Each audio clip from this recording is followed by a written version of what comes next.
Monsieur le ministre, nous sommes 21 jours après l'assassinat de Dominique Bernard. Et les AED dans les établissements scolaires, ils jouent souvent un rôle, celui qui consiste à surveiller les entrées et les sorties de ces établissements. Cette question du contrôle de l'accès aux établissements est devenue une question de sécurité primordiale. Or, vous faites le choix d'affaiblir la sécurité des établissements en supprimant, je le répète, plus de 1000 postes d'AED cette année. Monsieur Vannier, c'est totalement faux ce que vous venez de dire. Il n'y a pas de suppression de postes d'AED, ils changent de programme budgétaire dans la maquette budgétaire, dans le jargon budgétaire.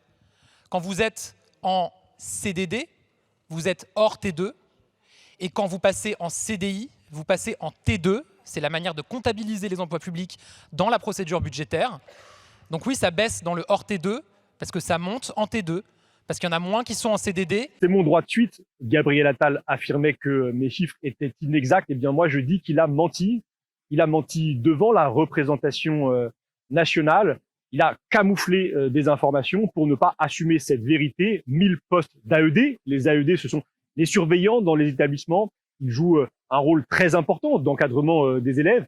Mais les surveillants aussi, eh bien, contrôlent les accès des établissements et garantissent une forme de sécurité des établissements en empêchant notamment des intrusions. Et j'avais dit à Gabriel Attal qu'en supprimant 1000 postes d'AED, il mettait en danger les communautés éducatives, les personnels enseignants, les personnels administratifs, les élèves aussi. Je l'avais dit dans un contexte de gravité. Nous étions en novembre dernier, quelques semaines à peine après l'assassinat de Dominique Bernard, ce professeur tué à Arras par un terroriste qui était entré dans l'établissement pour commettre donc son crime. J'affirme que Gabriel Attal, donc en toute connaissance de cause, a affaibli les dispositifs permettant de garantir la sécurité des enseignants et nous en voyons les conséquences aujourd'hui avec l'agression d'une professeure dans un lycée d'Angoulême. Cette professeure est aujourd'hui blessée. Ses élèves ont été gazés par des individus qui manifestement sont entrés dans l'établissement. Et je le redis, la question du contrôle des accès des établissements est une question centrale et elle passe par le recrutement d'AED. Je vais très vite pour résumer l'entourloupe, l'arnaque de Gabriel Attal. Il y a plusieurs catégories d'AED, titre 2, hors titre 2, c'est un peu du jargon budgétaire, mais il y a aussi les AED en pré-professionnalisation. Ce sont ces AED qui aspirent à devenir enseignants.